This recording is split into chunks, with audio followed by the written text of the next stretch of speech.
We are live with the second live stream of the day, and that's because it is a significant Monday. Is it Attacker Monday or is it a good Monday? Well, that certainly is something that is debatable, and we'll see a lot of comments flowing to and fro. I've already had quite a bit of trolling on X for my apparently MAGA loathing comments earlier. I try to remain objective. I don't sort of spit that stuff out just as entertainment. But today we're joined by DW Phillips and Honor Phillips, and indeed it is a huge privilege to have you both here. I'll let you say a few words about yourselves for those who may, not have come across your materials and your excellent work with Ukraine, and then we'll jump into the discussion and see where that takes us. Honor, please introduce yourself.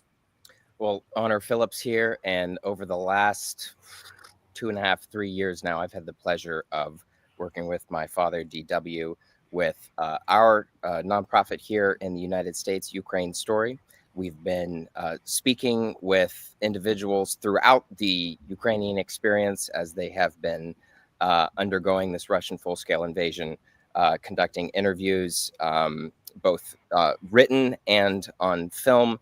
And we have a couple projects in the work in relation to that. We've also had the opportunity to speak with Ukrainian athletes, both in Ukraine at the Paris Olympics, with the goal being helping the American people specifically to have a better understanding of why the Ukrainian people are unique, but also why this moment, the Russian full-scale invasion, is so important both for America, for our beliefs, what we stand for, as well as for Ukraine and more broadly, the free world. I've had the opportunity to go to Ukraine both with Jonathan and with DW over the last couple of years, whether on humanitarian aid convoys to Donbass or conducting interviews and speaking with people in central and western Ukraine. So that has been a great honor and a pleasure over these last couple years. It was indeed tremendous experience. Douglas? I would say that today, my greatest claim to fame is that I am a friend of Jonathan Fink, the noteworthy podcaster, and we have many, many tricks up our sleeve together for the future, along with Honor. And of course, being father to my favorite man in the field, Honor Phillips, who I'm just constantly amazed with what he's doing over in Ukraine, how, as a journalist, as an investigative reporter, and as a friend of the people of Ukraine. My background is very diverse. I am a constitutional attorney. I'm a filmmaker. I'm a journalist. You can read some of my articles in the Kyiv Post presently, and you can see some of the work we do online at ukrainestory.org. And this is a matter, the issue of the war in Ukraine is simply defining in my life. I think, I don't want to speak for Honor, but I believe it's the same with him, because we believe that that the future of the world is on display with respect to how we respond to the defining crisis of our generation. And as an American, I'm not just fighting for Ukraine, I am fighting for my country. And to the extent that we forget the principle of liberty that we're celebrating this year, by the way, in our 250th anniversary celebration of the Declaration of Independence and the founding of America, to the extent we forget that, we deny our identity and we essentially doom our nature to a country which is transactional, as opposed which is a beacon of liberty, which is our heritage and which is our identity. I'm enormously, enormously impressed by the people of Ukraine. They are the standard bearers of the world today on issues of liberty and fighting for freedom. I count it an honor to be working beside them. And we've had a great journey, a painful journey, a beautiful journey for the last 2.5 years. And I would say the last 2 weeks, Jonathan, I'm sure we're going to be talking about this, have been both horrible and beautiful and painful and remarkable, as we've lost friends, as we've seen the world turned upside down, and the events of this week, the tumultuous events this week in the United States of America.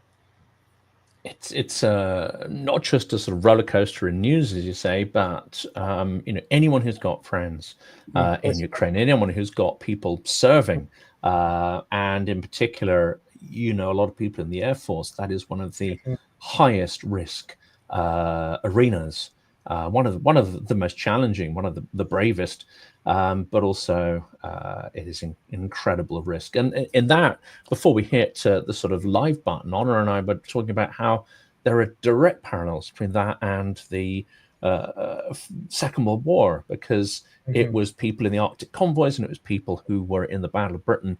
Those had two of the highest sort of casualty rates, attrition rates of any activities in the war.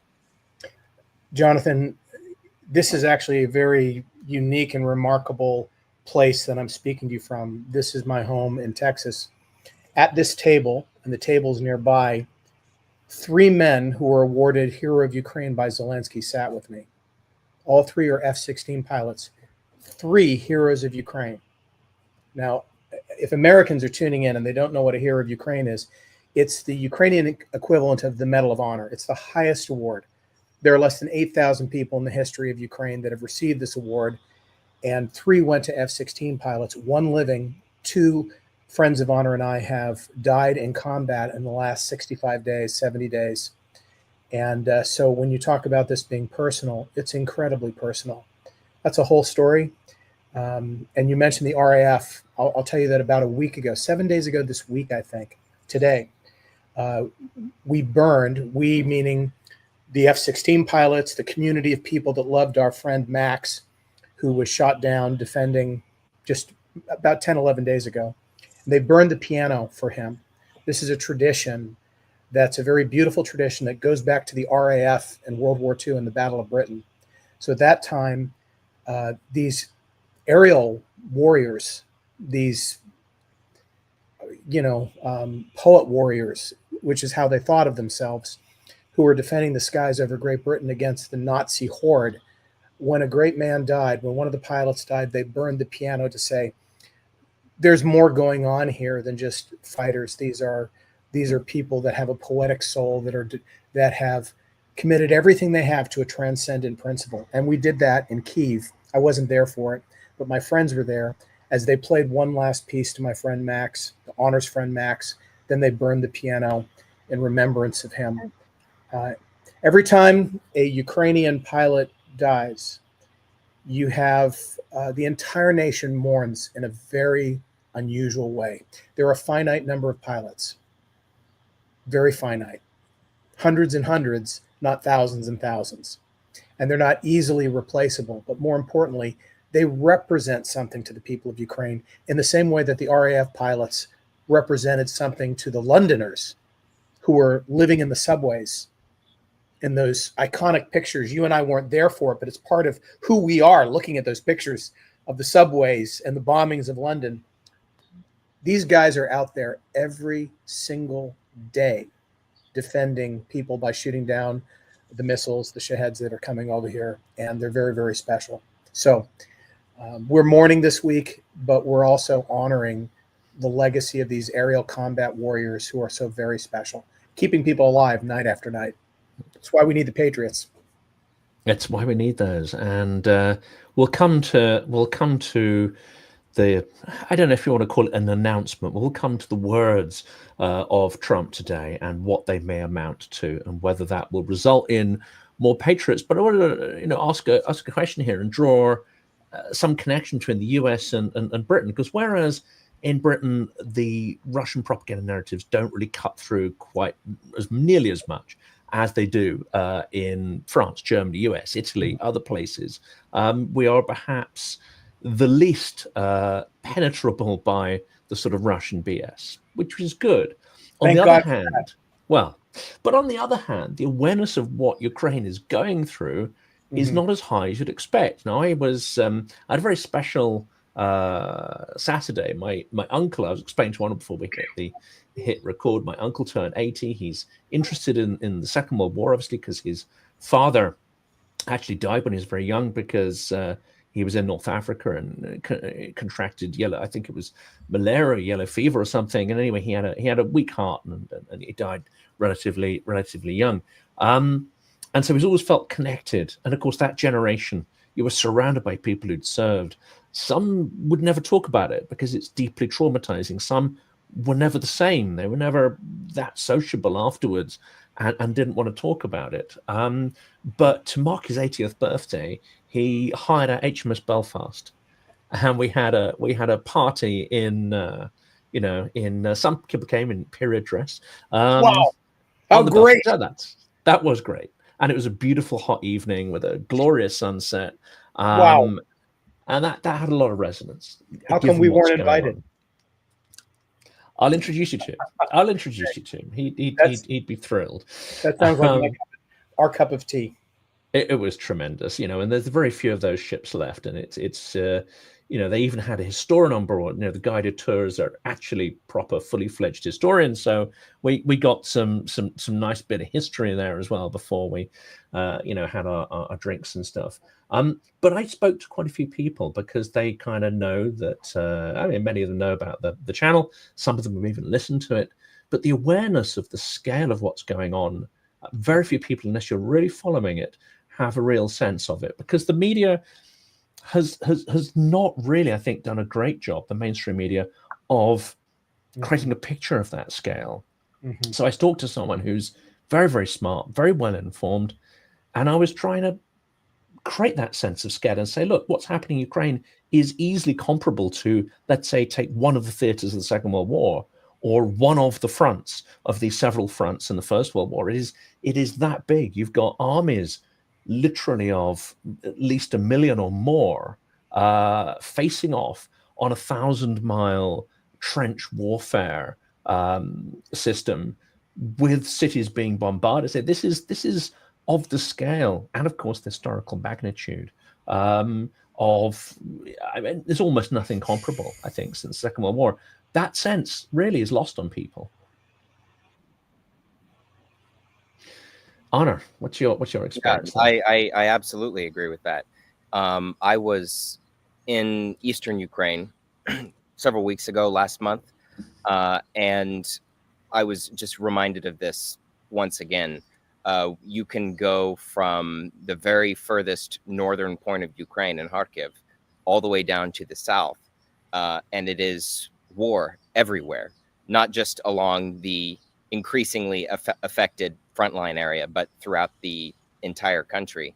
I've found it tremendously frustrating and difficult, realizing how little of an understanding there is for just the magnitude of all of this, both in its political implications, but also in what things look like on the ground. I found it frustrating to see how little of an understanding there is, particularly in the United States, but also in some countries in Europe. One thing which I did find very encouraging, though, being back over there, was I saw people from probably a dozen different countries, volunteers, who were there and who were helping in different capacities in the war effort. So that was, at the same time, I was frustrated to see that there's this massive disconnect in understanding the magnitude of everything.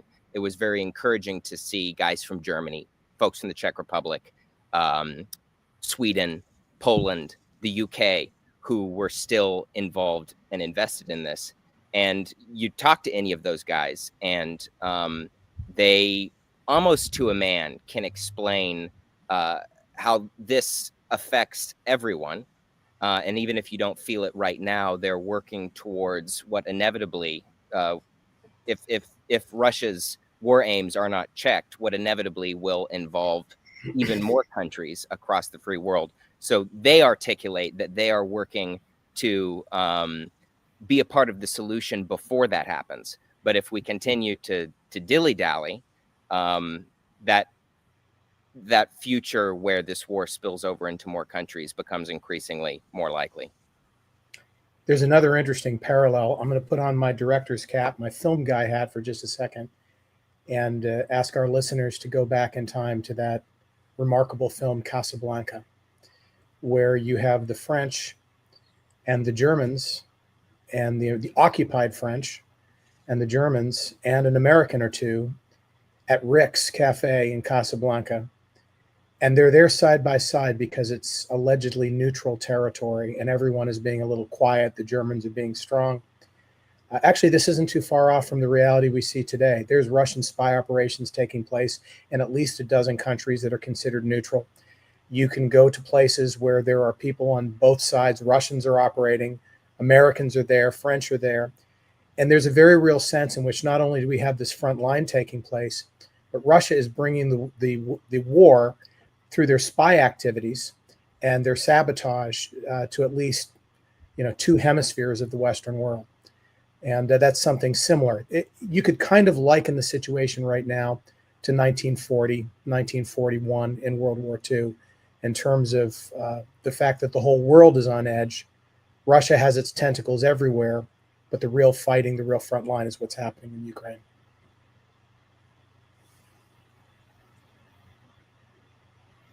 Something else which was made extremely apparent being there this last month in eastern Ukraine was the motivation that the Russians have to keep pushing in the face of all the talk with no action from the Americans.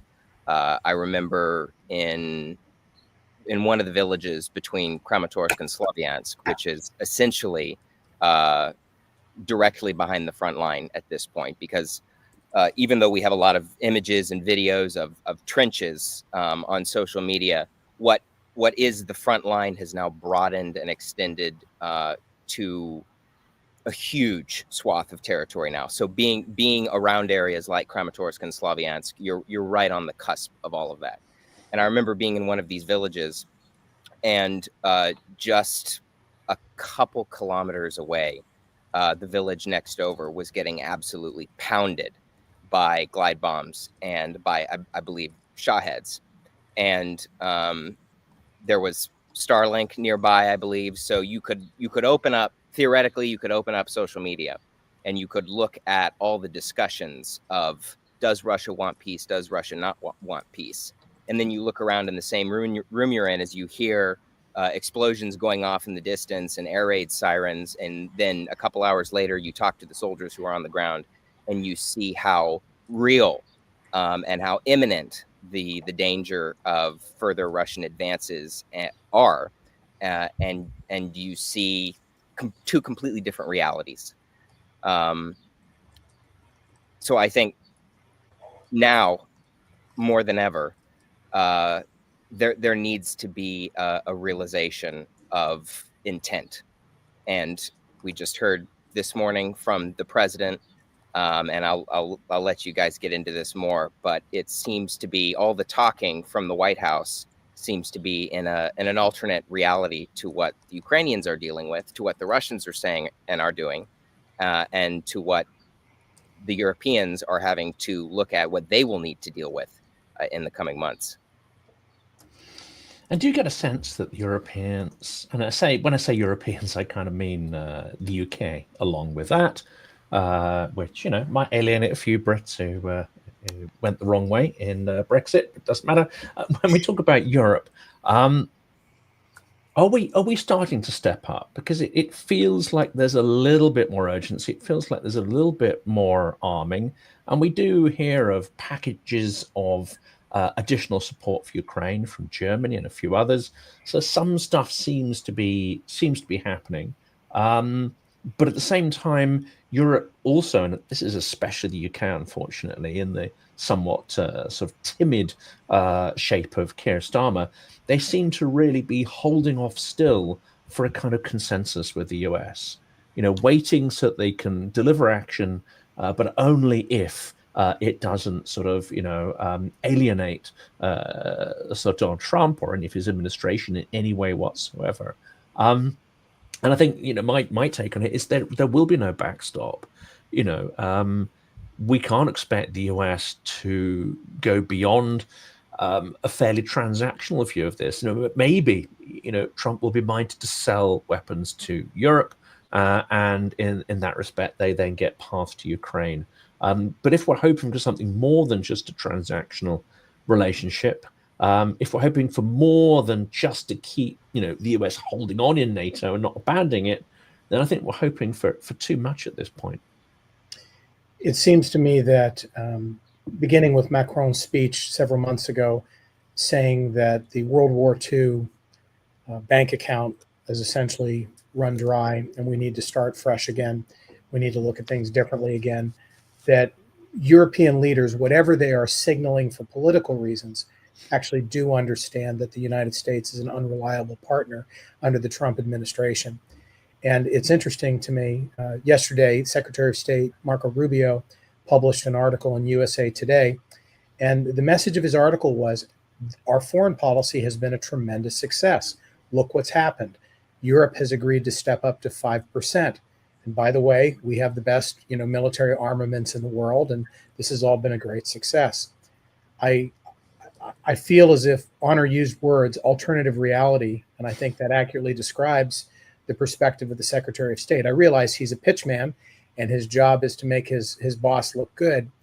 But the reality is nobody wants to buy weapons from the United States if we're an unstable partner.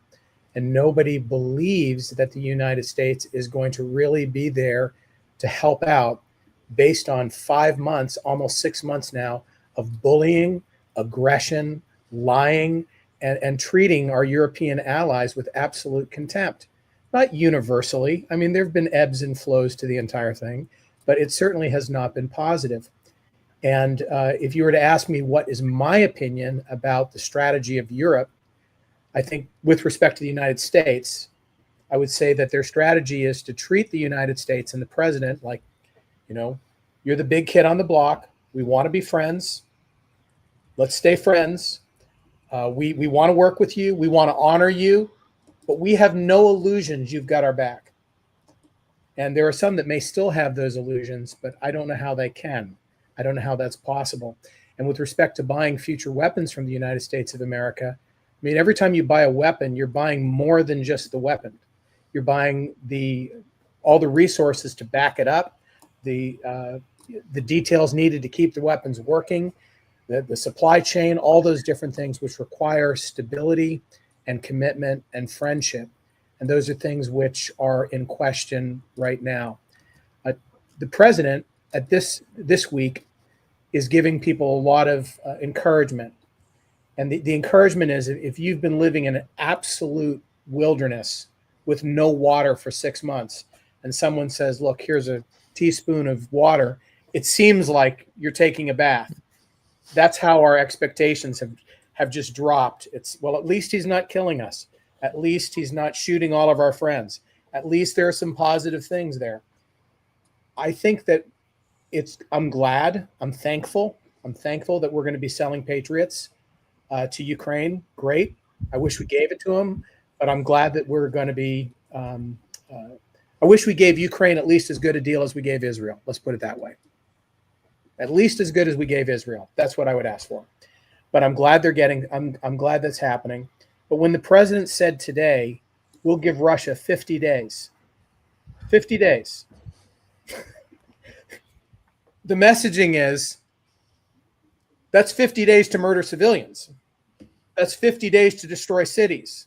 That's 50 days to do whatever you want to do in a rampage against Ukraine.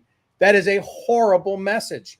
And it's a message that comes on the back of constant 2-week additions. 2 more weeks, 2 more weeks, 2 more weeks, now 50 days. So it's very, very difficult to take seriously even the positive messaging which is coming out. Mm-hmm. Although I'll take it. I'd much rather there be positive messaging. I simply don't want us to live under the illusions that those messaging necessarily equals action. And of course, a teaser would have been nice, like we'll impose, the full weight of sanctions in 50 days, but here's a little taster, right, of what we're going to do, and then bang, you actually do something immediate. The fact is it's 50 days, and in that 50 days, well, maybe nothing will happen whatsoever. Someone else pointed out to me earlier, and this is a sort of Russian-American gentleman with he's got fabulous humor, and he said, my math's not be great here, but 10 days ago, Putin signaled to Trump that he was about to launch a 2-month offensive to take, well, he thinks the majority of Ukraine. Mm-hmm. My maths isn't great either, but 50 days plus 10 equals 60. He's basically giving Putin the time which Putin announced he would need to complete his operations. If there is a silver lining in all of this, and there's a lot of macabre humor as we step back and look at it, it's almost as if everything is baby talk.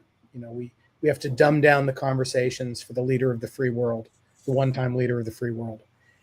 But if there is a silver lining, it's that there's this Pavlovian response on the part of a lot of Americans who want to support the president, that if the president says this is good, they say, great, it's good.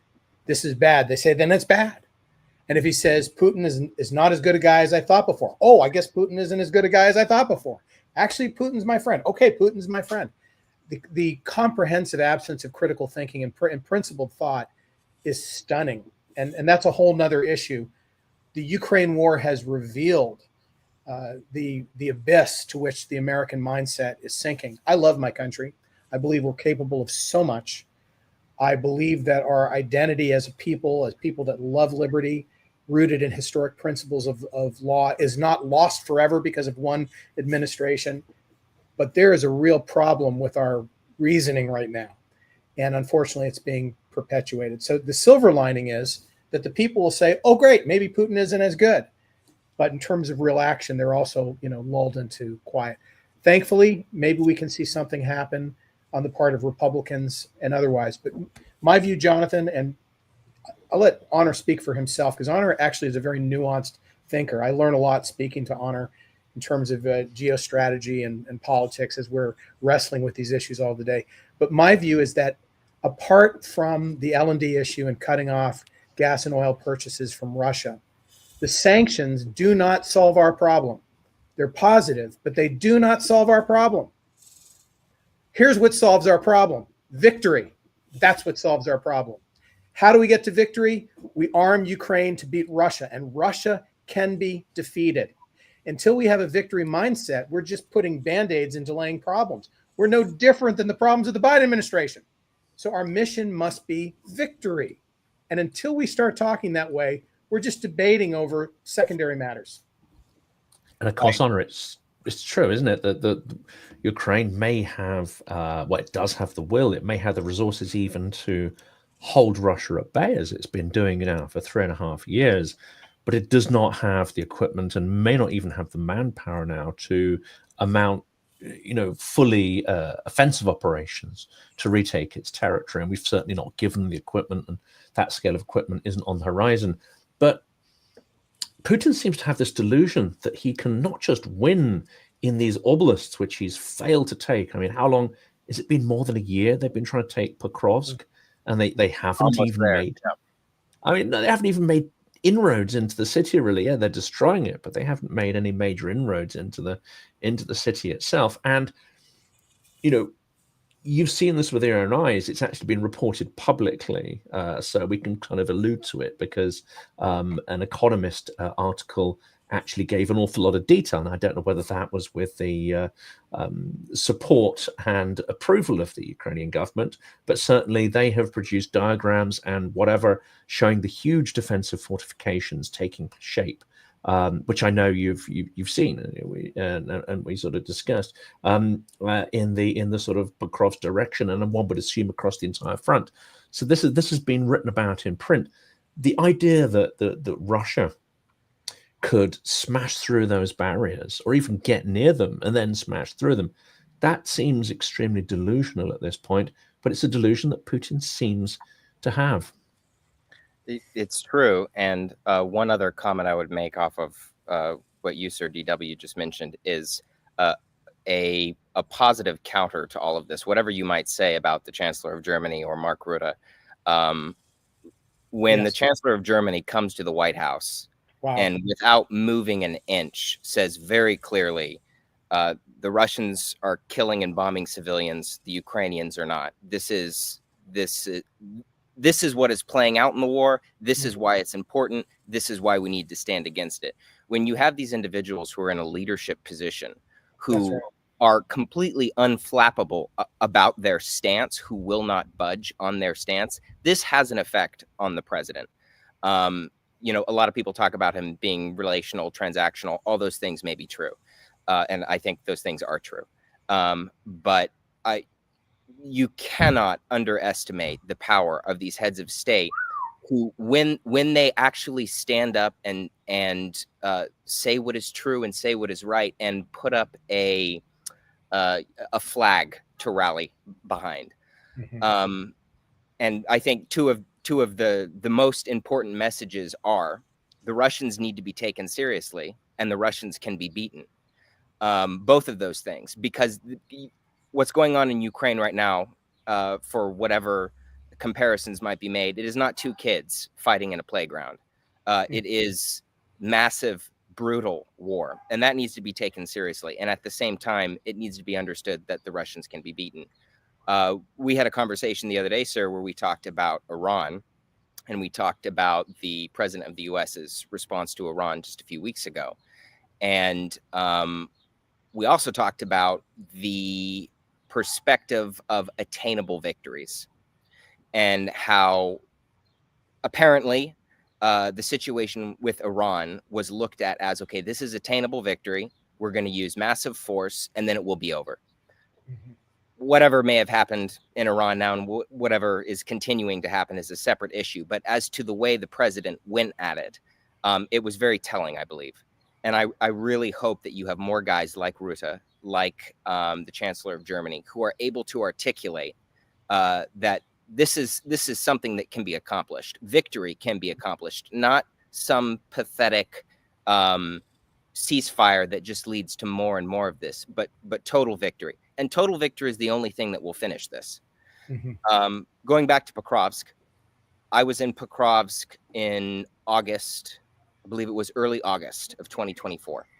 And at that time, people were evacuating the city. Shops were closing down. There was a deathly calm on the city, and there was a feeling of imminent destruction within a few weeks. Fast forward to almost a year later, and the city is still standing. Now, Pokrovsk is in a very difficult situation right now. That needs to be made clear. And it appears as if the Russians are going to try to strangle it by cutting off the entry lines, cutting off the supply lines, and my guess would be hoping to force the Ukrainians out of the city before they even get there to fight in it.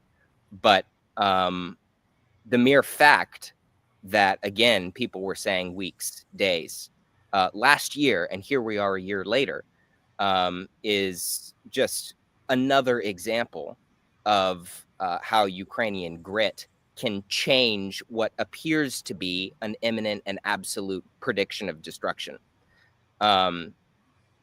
Speaking of Pokrovsk, by the way, the soldiers and the medics and the guys working in and around Pokrovsk right now are, it's a very difficult situation right now, but they are remarkable people and they have tremendous grit and tremendous guts. So I have the utmost respect for what they're doing there. But yes, back to what both of you gentlemen were saying, the intensity and the brutality of the war needs to be taken incredibly seriously, but also on the other hand, it continually needs to be hit home that Russia is beatable, both in the actual theater of operation, mm-hmm. both on the battlefield and in the strategic, and hopefully what comes first in the narrative, because Russia continues to hold the narrative on so many of these issues. And I think that is maybe the key reason why why here we are 3 years later and people are still talking about questions which were raised on day one of the war. And I think this isn't just a Trump problem, because I speak to an awful lot of people these days, as do you guys, including analysts and historians and diplomats and so on. And there are a surprising number of people who still think that Russia will inevitably triumph, that somehow Russia is eternal, inevitable, undefeatable, whereas not just Ukrainian grit and experience show that it can absolutely be beaten over and over again. History shows that Yes. Russia has not got a good track record of winning. Yes, it will grind out over the centuries and it'll eventually come out on top, but it has an extraordinary track record of being beaten really quite fundamentally by smaller countries. Finland's often held up in that regard, and some people say, yes, but Finland didn't win and they lost a chunk of territory. Yes, but they inflicted huge casualties on Stalin, of all people, who never went back and had another go. I mean, I think that tells you something. If you beat Russians hard enough, they remember it. They'll remember it. They'll remember the pain of it, and they won't necessarily try again. And Finland is a remarkably prosperous country now, and it is the Finns I've spoken with are crystal clear on who they are as Finns and on their ability to defend themselves if anything happens in the future. The Russians during the Second World War, during the Winter War, may have gotten a couple more miles or kilometers of land, but they lost the war of the mind completely and totally, and there's no going back on that. One of the things that is absent in the discussions is the moral quality of success. And by that, I mean, a lot of the people that are commenting do not take into account, there's no valuation they place. They're looking at numbers, they're looking at size. They don't put a value on what it means to be absolutely in the right and a just cause in an existential battle where your children are being raped and your houses are being blown to bits and your country is being stolen from you. The value of that in terms of authority in the battlefield and in warfare is something very difficult to quantify, but it cannot be ignored. In reality, when we go back to the American War for Independence, there were 20,000 soldiers at most in the field against the British Empire. 20,000, that was it. And there was a tremendous amount of discussion in England and elsewhere about the impossibility of these backwood farmers being successful. How can it happen? They're not trained. They don't have our numbers. They don't have our fleets. They don't have any of these different things. But when you read the documents and the quotes of the men that were engaged in battle, Washington, others, the Congress, they constantly went back to the reality that, well, either we fight for liberty or we die. Those are our only options. And we believe that we are right, so therefore we will win. This is a mathematical calculation, or this is a calculation which is very contrary to the modern transactional world. But if you go back in time, you'll see that nations that are defending themselves against invaders, when they have the kind of elements that Ukraine has, they are not easily beaten. In fact, one thing, there are those that would say that Russia can't be beaten. But one thing which is a fact is Ukraine will not be defeated. In any valuation, Ukraine will not be defeated. Whatever happens to Russia, Ukraine will never surrender, ever. Once people realize that, we're fighting a different war altogether.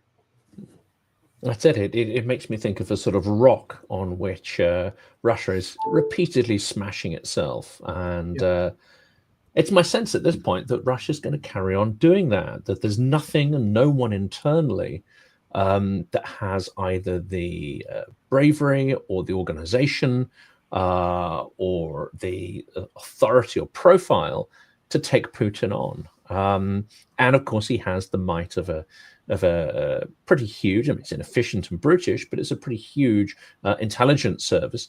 And as soon as they get even a whiff of someone even vaguely criticizing, well, then, they're given the choice between a window or tea or brake failure or whatever it is. And of course, we can laugh at some of those. But it seems that Putin only has one gear, which is to escalate. He has only one mood, which is aggression, and only one ambition, which is power and control. There's nothing else there. But it also means he's not going to stop until he has no power left or is dead, frankly. I think there was a calculation that a lot of people assumed back during the start of the full-scale invasion that as soon as this starts to hurt enough for the Russian people, for the Russian economy, they'll stop. Once they see what real war looks like, they'll stop. And I think this is one of the huge lessons of these last 3 years.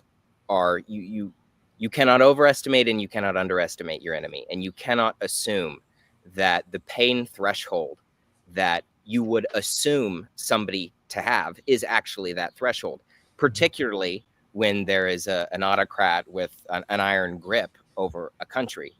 I can clearly see a reality where, again, this is little old me saying this, but I can clearly see a reality where Putin would rather lose everything than budge an inch on this.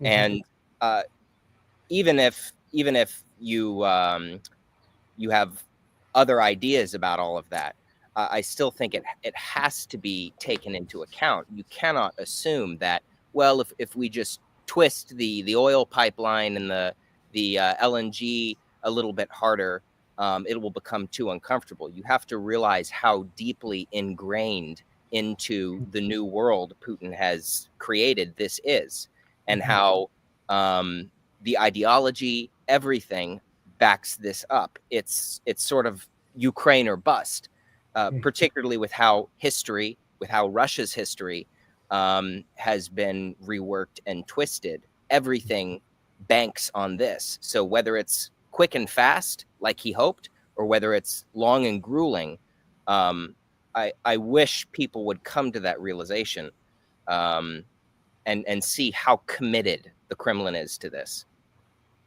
Yes, there's no change there. I mean, one aspect maybe surprised me a little, which is just how little consumerism and foreign travel seems to have really affected many Russians. But then you have to remember that consumerism and foreign travel actually hasn't touched that many Russians, despite sort of 30 years of the sort of liberalization since the end of the Cold War. Not that many people are really touched by the benefits of so-called freedom and consumerism, and no real political process was evolved.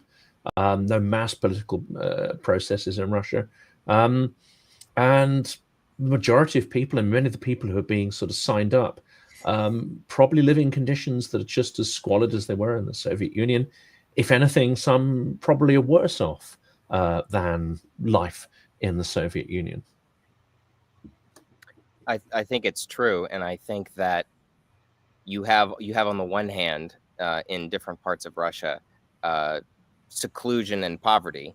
On the other hand, you have lots of people in Moscow and Petersburg who like nice things, and just because you can't go to the UK or to the United States doesn't mean you can't get those nice things still. There, in this this access you have forming, there are lots of other countries who are happy to welcome you in, and so it's almost as if the old idea that we had during the Cold War, which is we have blue jeans and rock and roll, and eventually they're going to see that they really care more about the blue jeans and rock and roll and being able to get food more than they do about the Communist Party. That doesn't exactly apply the same way now, because we have this new alignment of sort of the Western countries, what we would call maybe the free world. And then you have all the other nations who are either propped up by Russia or who really don't want to get their fingers dirty with this. And so you have the poor people who their only option is continue as they're continuing now or join the army. And then you have everybody in Petersburg and Moscow who can either pay their way out or go to another country, go to Kazakhstan, go to China. And that changes the dynamic a little bit. And I think one of the things we've seen is we don't get to hear very much from the Russian people. Right, they're pretty locked off at this point. You've got the social media influencers taking pictures in front of the Kremlin, but in terms of the tens of millions of people across Russia, we don't really get to hear from them. But what you do see is the oligarchs' kids in foreign capitals, and you do see the poorest of the poor dying on the front lines in Ukraine. That's exactly right. Well, they can go on holiday to North Korea. It seems that a beach resort has just been opened up in the capital, Pyongyang. So, sounds lovely.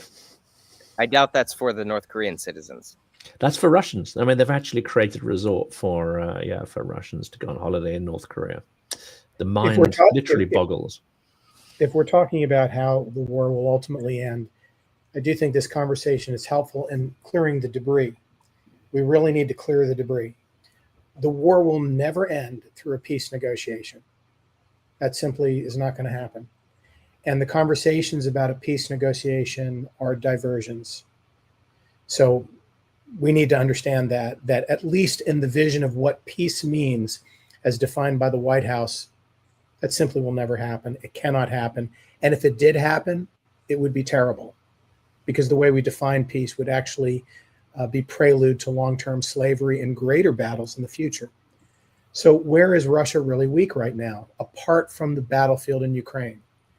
I think that one thing that Ukraine has done, and we cannot underestimate how this might influence factions at the Kremlin itself, given the right pressure points, is that Russia is now a battleground. There is no place safe in Russia. There's no place unreachable to Ukrainian drones. Their airways are shut down. Their airports are stymied. There are drones around Moscow. What took place with Operation Spider's Web is simply historic and remarkable. But even more important than the planes that were wiped out was the sense of security that Russians had. You and I don't know what's happening inside the Kremlin. I have to believe this is affecting them. And the more that Ukraine pushes the envelope, making them feel unsafe in their own country, the more leverage we have. A second thing we need to realize is that Putin is still mortal. He could drop dead tomorrow. Anything can happen. And we don't know how the insider leadership is going to respond. We might say, well, they're just going to keep pushing. They're going to they're going to be more hardline than even Putin himself. Maybe, or maybe not. We don't know. There's so much we don't know. But I think that as important as it is that we crush Russia inside Ukraine on the battle lines, we just cannot estimate the psychological damage to the Russian people and Russian leadership by turning the entire nation into a battlefield. It's what the woke right has hated so much. How dare we take it to Russia? That will provoke nuclear war, we're told. Actually, that will end nuclear war. That will bring to an end that great threat. Exactly. There are so many stories that people create in their own minds to prevent themselves from taking action. I think ultimately a lot of those come down to that. A lot of the bureaucracies, a lot of the leaders rely on analysts to spin these stories. The one about Russia inevitably, turning the world into a cinder, when we know that many of the oligarchs, many Russians just they love the little perks of life. They love the luxuries of life. They love the status which it brings the higher up you get in that pecking order.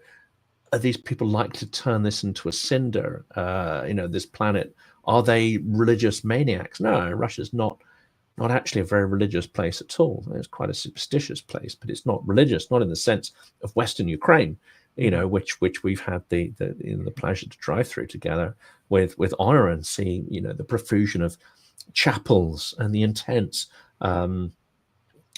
sort of belief and community that you have there. Russia doesn't have really any of that. Well, in Russia, religion is a function of the state. The state has the military, the state has their political branch, which oversees everything, and has its ecclesiastical branch. And while there may be sincere believers in Russia at the ground level, and I don't dispute their sincerity, if you are in Russia and you are a sincere believer, unless you converted recently, you are part of the Russian ecclesiastical legacy. Since 1941, you've been part of the KGB-run state church. So your Christianity, your one state religion, which is allowed, and none others really are. Not really. I mean, I realize we have some Islam over here and this over there, but essentially we have one state approved religion. It's been a KGB operation for 80 years. that makes it very different from England, Ukraine, America, and anywhere else in the world. And so when we talk about Russia being a defender of traditional values, only in the Marxist-Leninist sense, only in the historic Russian statist sense. In Russia, the state is God. They are the final voice of authority. And the church is a helpful tool there to reinforce that principle. But that's about as far as it goes. And like some sort of ancient retributional god or even Egyptian pharaoh, it seems that Putin is intent on taking as many of his own people with him into, you know, that grubby tomb that he'll eventually end up in. The absence of care for his people, because of the penultimate belief that as the leader, I am the guardian of Holy Rus, and I am Ozymandias, King of Kings, standing on top of everything with the right to rule over my people, and the complete lack of compassion for the Russian people itself is extraordinary. I have to admit, Jonathan, I think Honor's heard me say this on more than one occasion, but it has been a real frustration here. Every time my president says a lot of kids are dying, you've got a lot of Russians that are dying, a lot of Ukrainian soldiers that are dying, and the emphasis has always been those poor Russian soldiers and those poor Ukrainian soldiers. And my response is, number one, we just have to be honest here. Every single Russian soldier on Ukrainian soil is committing war crimes. Every one of them should leave. If they don't leave, they've lost their right to life, because what they're doing is wrong. My concern isn't for the perpetrator of mass crimes. My concern is for the victims of that. And what about the people? What about the Ukrainian soldiers that are defending their hometown? That's who I am concerned about. Any reasonable person should be concerned about. But who should Putin be concerned about? His own people. Of course, it doesn't matter so much if 45,000 of them are North Korean, but there's still an awful lot of Russians that the leader has said nothing. I saw something, and it was mind-boggling to me. Maybe you saw it, Jonathan. Honor, I don't know if you saw it. I've never seen anything like this in my life. It was a video of a sit-down with Vladimir Putin and the wives of Russian soldiers that had been killed. And the wives were thanking Putin for giving them the privilege of having their husbands killed. And he's like, you're welcome, you're welcome. And I thought, what mad, insane world is this? What cultic, bizarre behavior that the women are thanking their leader that their husbands were killed for Holy Mother Russia. It's and I'm sure many of those were real, not just sort of plants, which is utterly bizarre. Before we sort of wind down, I want to ask a question, because you're both steeped in history. So actually, whereas Russia's actions come as a surprise to many people, its actions which are reminiscent of the deepest, darkest points in history, which seemed like we'd consign that to epochs long past, and here we see it, in the present day, that barbarity, that sort of not just subjugation, but that elimination of your own individuality to some sort of criminal lunatic. But given that we were deeply sort of versed in this, and the fact that I lived in Russia for off and on 3 years, there's not that much that surprises me. Horrifies, yes, I'm horrified daily. Surprised, it takes quite a lot to sort of think like, oh my God, just the depth of something really shakes you. And I have one of those moments, and I'd like to hear your over the last 3 years, what the greatest shock has been.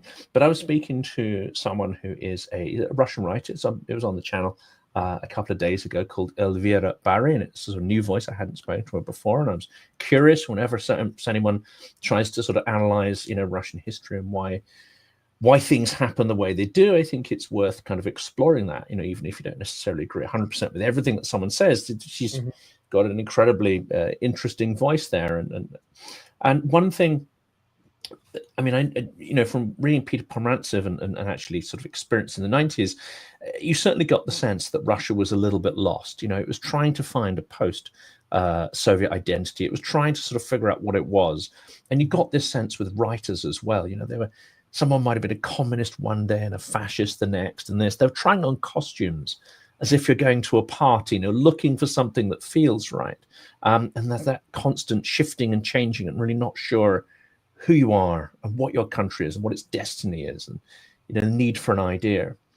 Well, of course, in Putin, they found a very simple idea, which was really just sort of get rich and have a good time and slightly improve your lives. That's how it started. What it's morphed into, because that idea didn't seem to kind of work, it didn't seem to really get too far. And when you did get that material stuff, I think there are some Russians who'd been quite happy with that. There's some that didn't benefit from that. And there are others that did benefit materially, but still had that sense of, maybe being lost. And she said it was a very curious moment when the war began, because she was in communication with a lot of friends and relatives.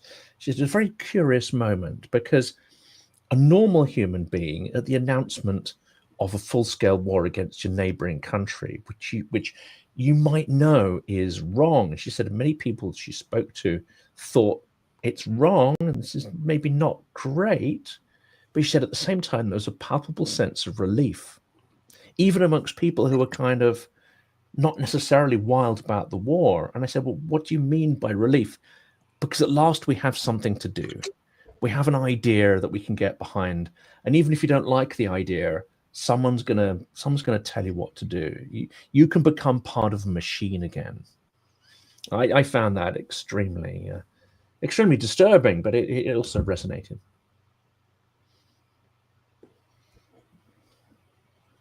At the beginning of the war, actually before the war, before the full-scale invasion began, there was a day, a New Year's Eve, where I was at an event with a lot of Ukrainians and a lot of Russians. And they were all part of a fencing academy that I was part of. And this is before the full-scale invasion. And the issue of Crimea came up.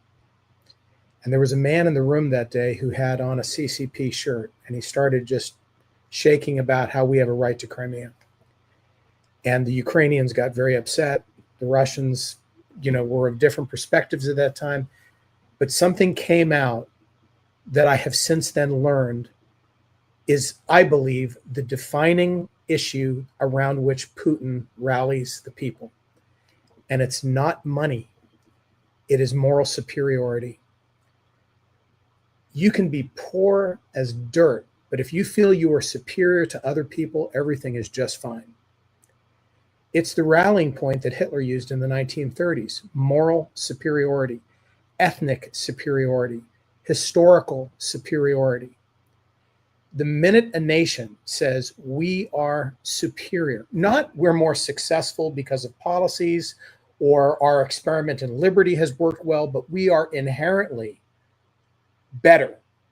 And our betterness gives us a right to your stuff. The minute that happens, it's over.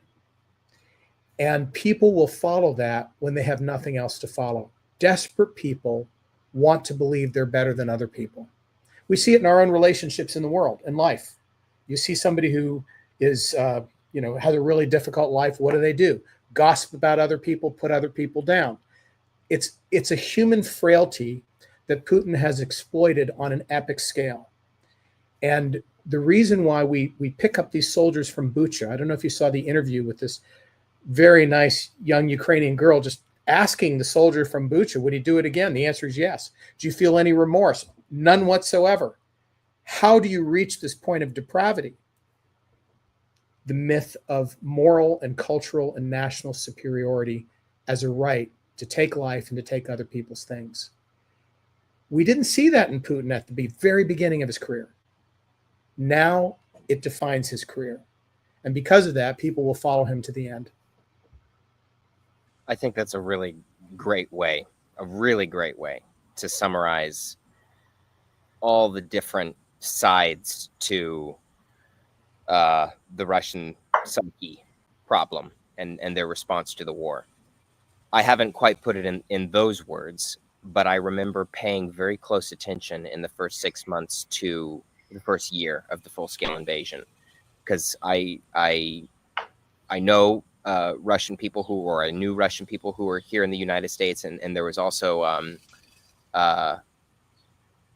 now it seems like all the Russian people you would have met walking around in the United States are now no longer Russian.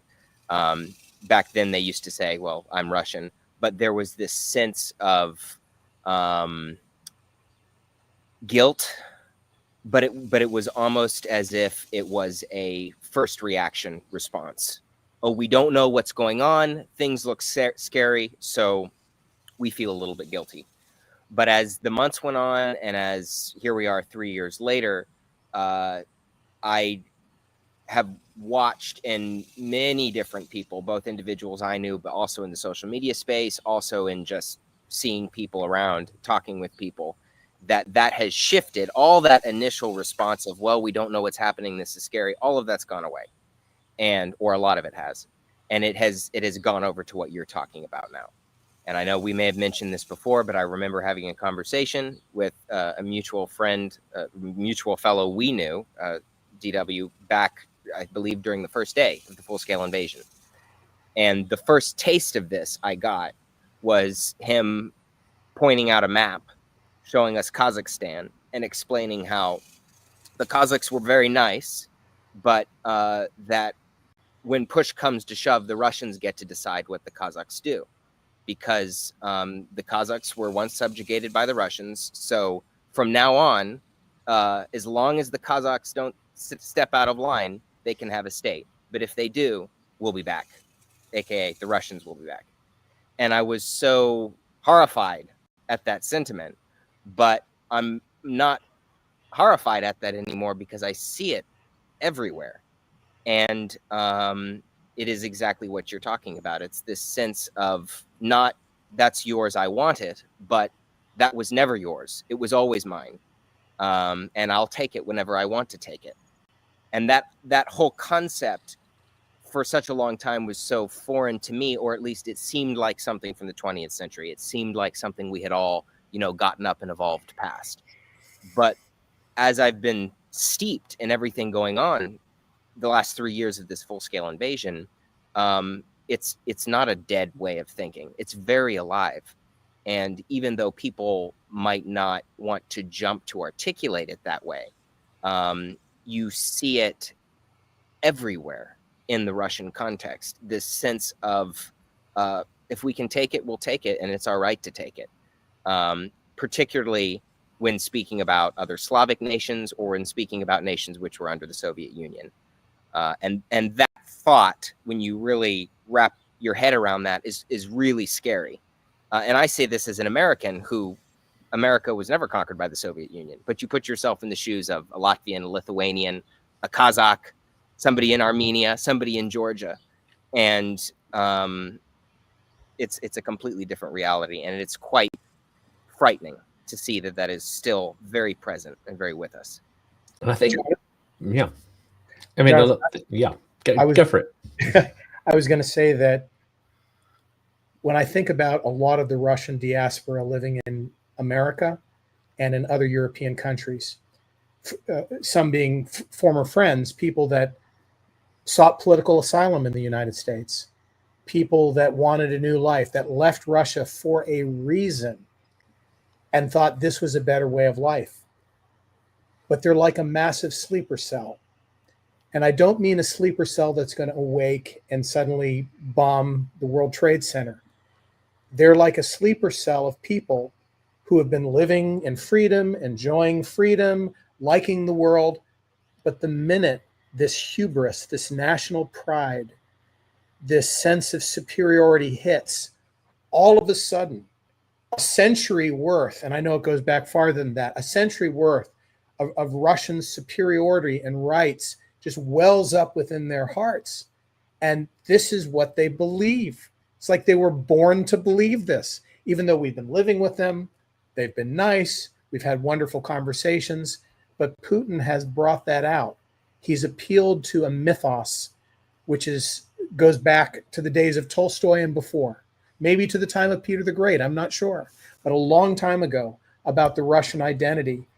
And in the same way that the Russians present themselves as tortured souls, deep tortured souls, they are also dealing with this superiority myth. And that, I think, is how they reconcile the difficulty in their life. Because at the end of the day, we're better and your stuff is ours. Yeah, even if we can't see any material evidence of that in our lives, I'm gonna hold on to that belief, because that's the only thing that I've got. One note I would add, or I would insert, is even as this is seems to be the broad trend throughout Russian culture, and if you haven't been paying close attention to Russian culture, everything I said before, everything we're saying now might seem drastic, but if you have been paying attention to Russian culture, you see this as normal. But I would say the counter to that, the sort of the people moving against the stream, upstream, are the people like the Gary Kasparovs and other guys like him, who are offering a counter narrative to the state narrative. And I really appreciate individuals like him. Even if you may not agree with everything he says, he is somebody who is standing up as the other side of this. And whether it's a wise thing or an unwise thing, I would like to be an optimistic person. And I like to see that there are people who are able to see through the epic web of lies and able to overcome 100+ years of cultural thinking, which is hugely problematic. But those people, those Gary Kasparov types, are the exception to the rule. They are the massive exception. And this is the problem. I mean, to sort of end on that thought, this is going to be the big problem, because some of this hubris has worked on Western audiences as well. And we're certainly, when we look at it in the field of sport, look at it in the field of literature, there are a couple of key ideas to the exceptionalism you've talked about. And it is a form of exceptionalism that's turned incredibly toxic and sort of cancerous. And it's built on the idea of almost like a zero sum, but when applied to sport and literature, it's not the idea that Russian literature can be incredible. And there are interesting works, no doubt, in Russian literature. I've read most of them. It's the idea it has to be better, that it has to be superior, that actually, yes, we know you've all got literatures, but they're secondary. They cannot compare. It's this idea that everything is zero sum rather than win-win. And I think that's one of the toxic forms of exceptionalism that is almost imbued in many, many minds, even many minds that may not necessarily agree with this particular war. And that's going to be the most dangerous thing. I mean, this struck me when I was in Russia. I've been constantly told, as you know, the Orthodox Church was being revived, or at least the properties were being handed back. And as you say, the hierarchy, the upper echelons of the Orthodox Church were still KGB agents, and they were inheritors of, or even agents under that system, but they were getting property, money, status back. But this is going on. A lot of ordinary people started to, go to church, take an interest in that. And I was constantly told that humility was the overarching characteristic of Eastern Orthodoxy, humility. And I looked around me and I saw no evidence of humility, not in it as an organization or its practice or its messages, or indeed any of the practitioners of it, or anybody who just talked about it. Humility is not a word I associate, unfortunately, with Russia, even at the best of times.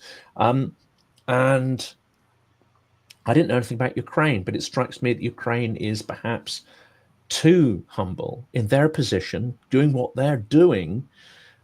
They should perhaps be far more pushy than they actually are, but they have the humility which is lacking in their neighbor. And that's, well, one of the explanations of the war. It's also one of the reasons why this is going to be so incredibly difficult, I think, to move beyond this and have a constructive relationship with Russia in the future.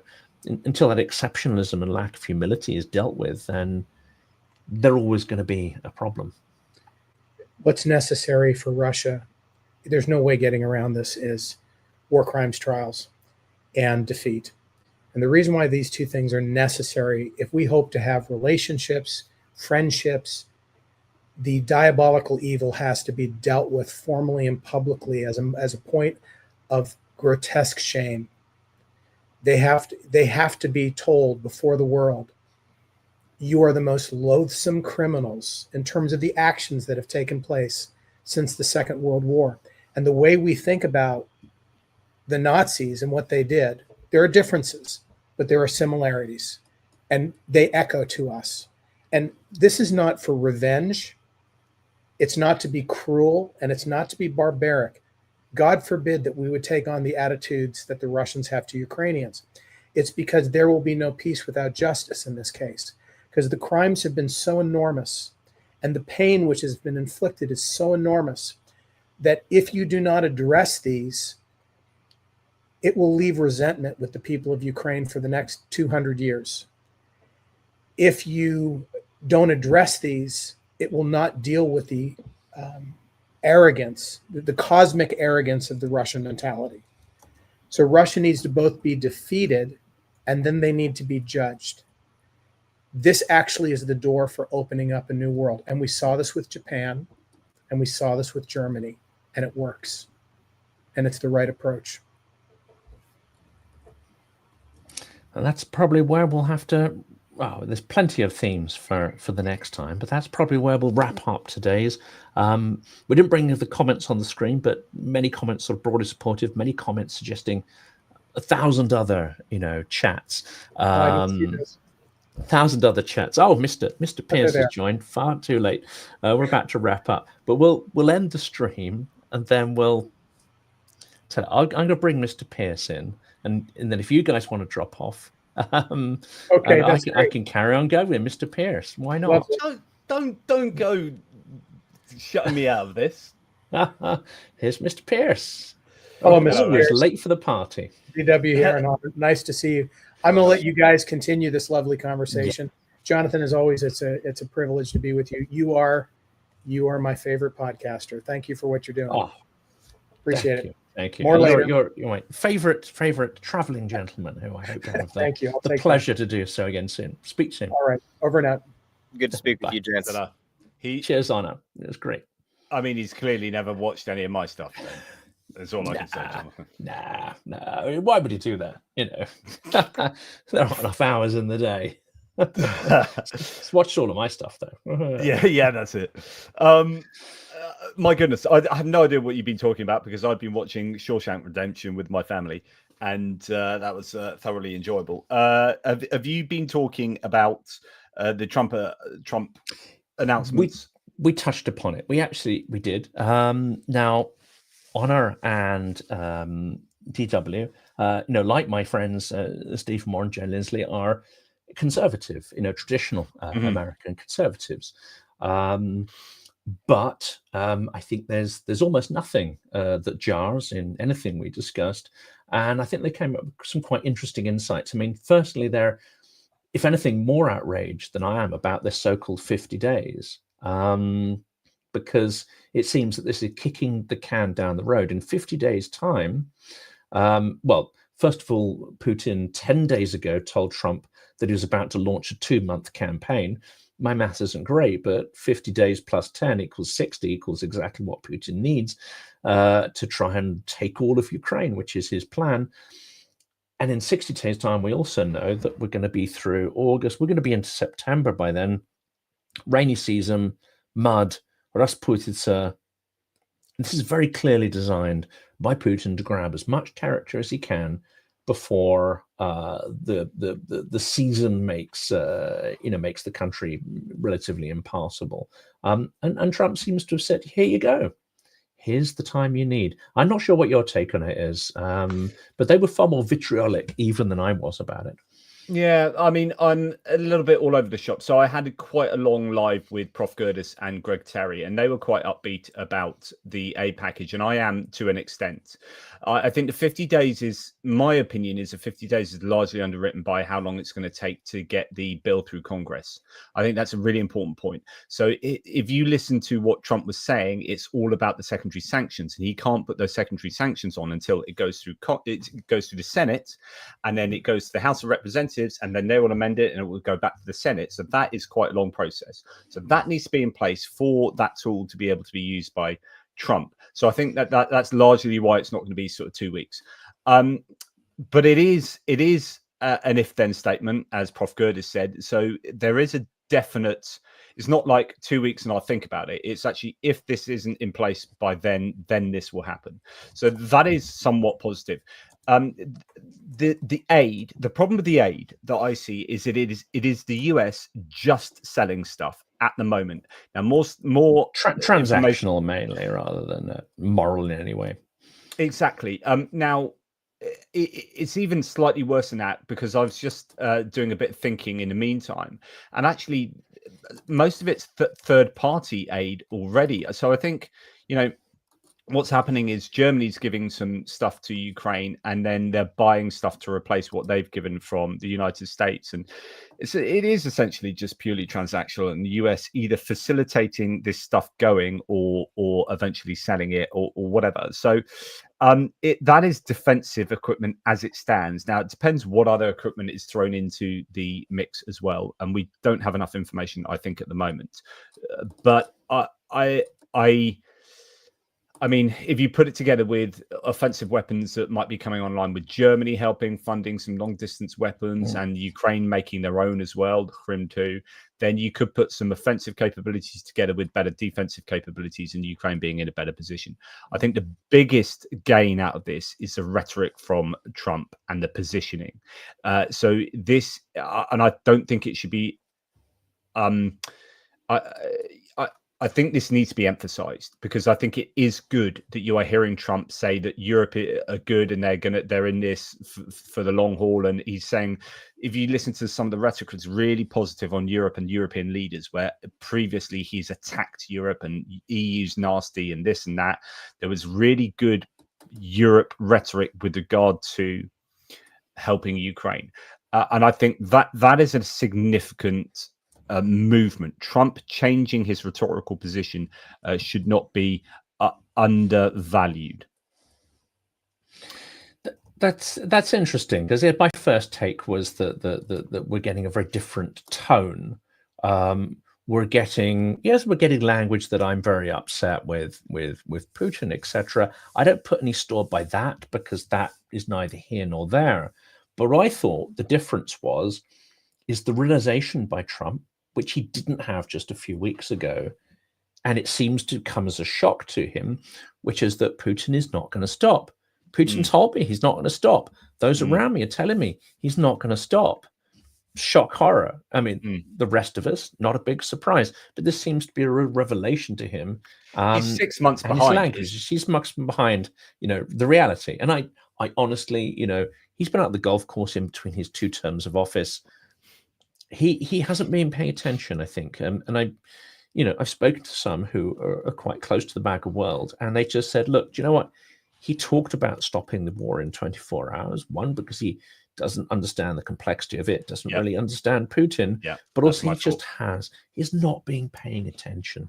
His mind has not been on it all this time. He came to office without even the inkling of a plan, just a sort of self-belief that he could get it done.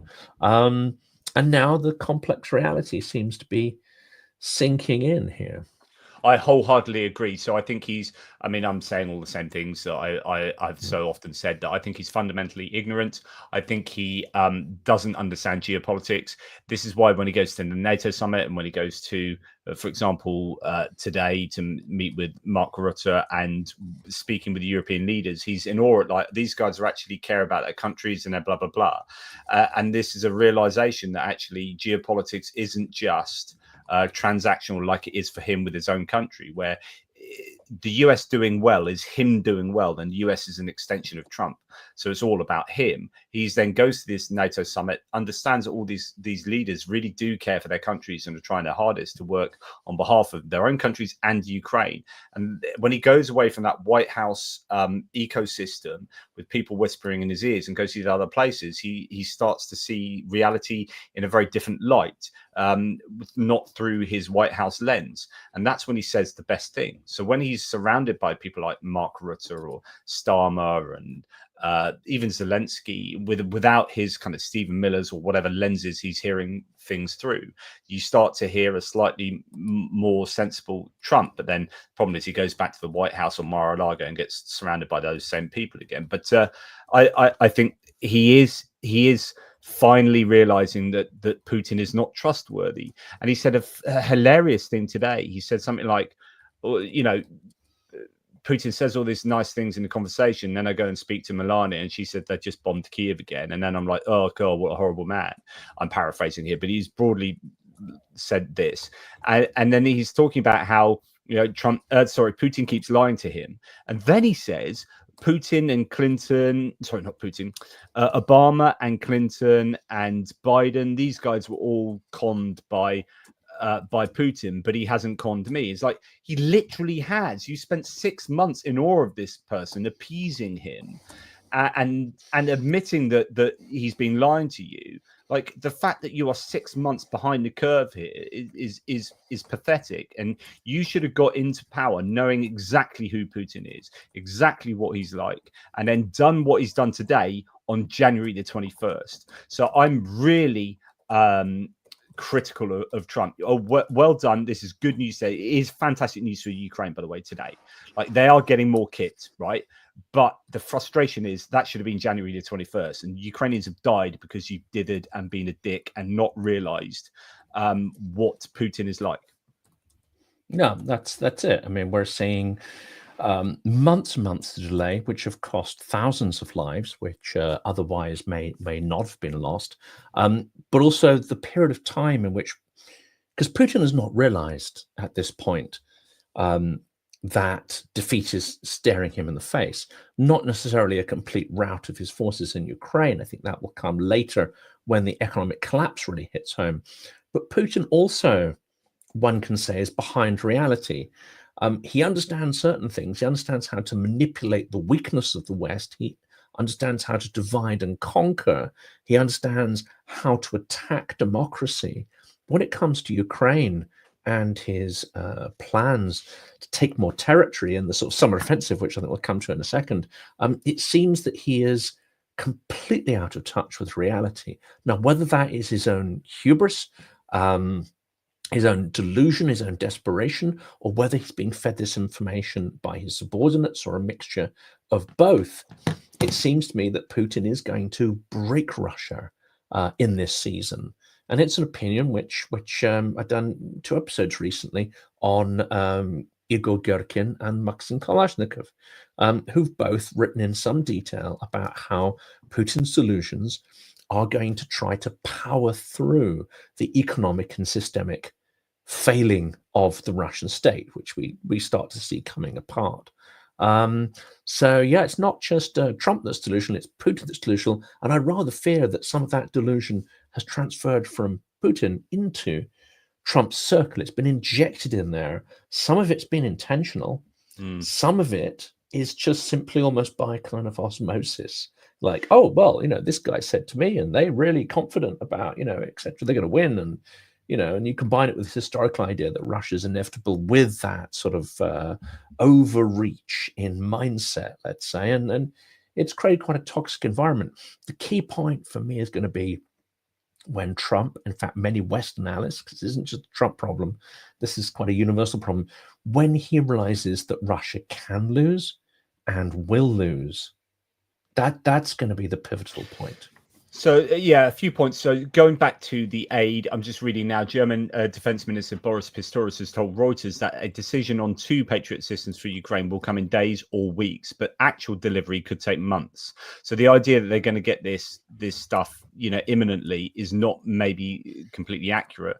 Meanwhile, Friedrich Merz confirmed if Europe funds it, the US will supply the weapons. I assured Trump Germany will play a key role. So who knows when exactly they'll get these weapons. But in terms of where Russia are on the battlefield, or what the longer term sense of what they're going to be doing and how they're faring, you mentioned Evil Gherkin there, who I think is fascinating to listen to. He's imprisoned because he's been critical of how Russia have been rubbish during the war, even though he's an ultra-nationalist, a former chap in charge of the DPR. So he's someone to listen to. And when he has just come out with a statement yesterday saying that the Russians have made a right mess. It's a hot mess up in Sumy, and they are not really going anywhere. And you're starting to get this sense that he thinks the war was a bad idea. which is a very interesting admission. You've heard that from a chap called Gubarev, who has also said, admitted that the war should never have started. So when you start to get some of these ultra nationalists who are on the critical end of the spectrum be very much more confident in saying that the war was a bad idea, you're thinking, okay, then you start to wonder, well, how much does Putin know? How much does he really understand what's going on the battlefield across all the fronts? How much does he understand of his own economy? You know, I'm always thinking, is he being fed? How much information does he have at his fingertips? Is it a case of garbage in, garbage out? Like, is he being withheld certain knowledge on the battlefield that he would need to have in order to make good decisions? And I don't know. I think you can make a good case that actually Putin really doesn't know as much as he should do. Well, he's not a military officer, and as far as I'm aware, he didn't serve. You know, he's a KGB officer, and so knows nothing about military strategy, and is at that point in his regime where it's very difficult to give him any information at all, let alone information he doesn't want to hear.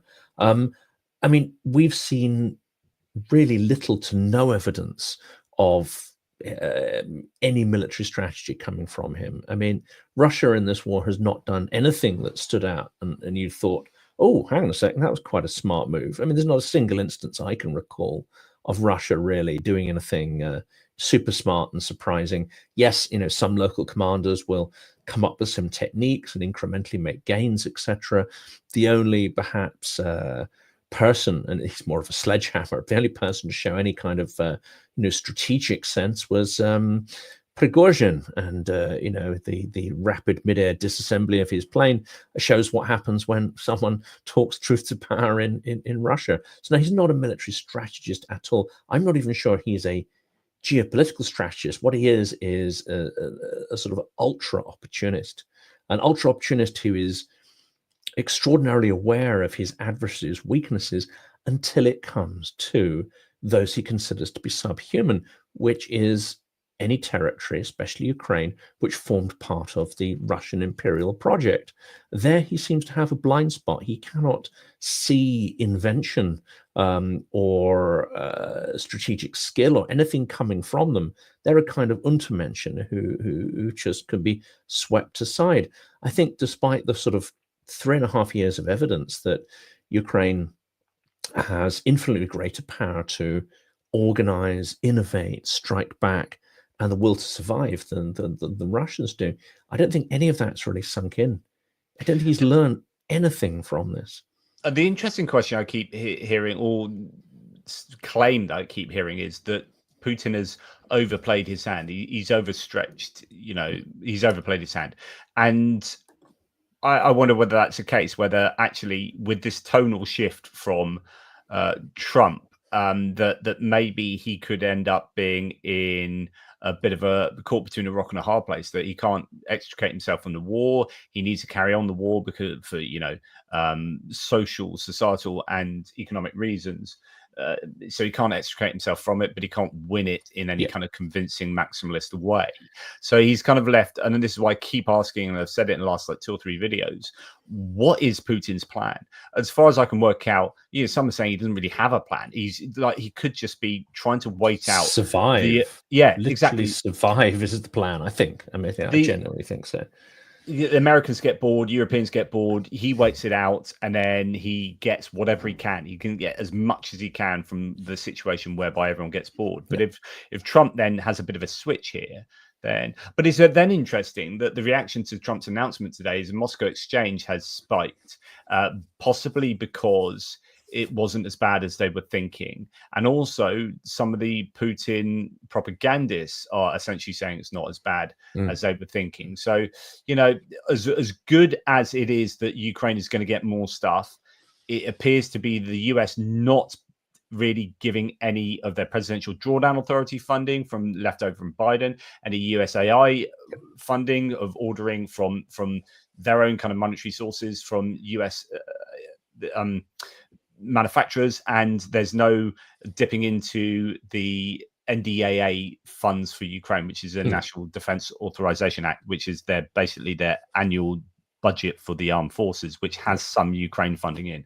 So this is basically just selling stuff to the Europeans. Really, we should be congratulating the Europeans for sticking their hands in their pockets and buying stuff off the US to help Ukraine as much as possible. And Germany are the heart of all the good things that are happening with Ukraine at the moment. This is it. I mean, I've just been in an online spat with someone who got very upset that I put the word "tacker" in the title, but that's basically it. I mean, this is purely transactional.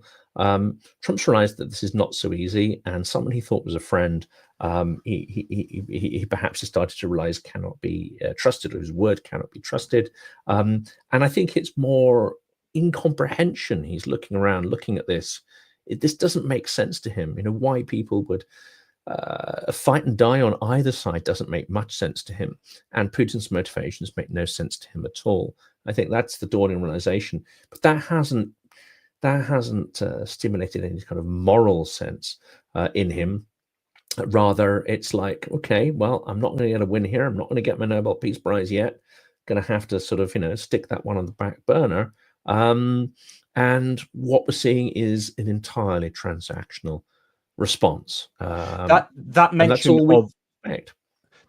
of the Nobel Peace Prize is super important. I made this point with Greg and Prof earlier, because I think we really do have to take into account that is a really large driving force in Trump's thinking. Like, he genuinely wants a Nobel Peace Prize and thinks he deserves one. It takes up so much of his headspace. It takes up so much of his Truth Social posts. Like, the amount, if you count the amount of times he's mentioned the Nobel Peace Prize, either in presses, in gaggles, or in his Truth Social posts, it means a hell of a lot. And so why I think you're seeing a tonal shift against Putin at the moment is because Trump is personally pissed off with Putin for frustrating his ability to get a Nobel Peace Prize as he sees it.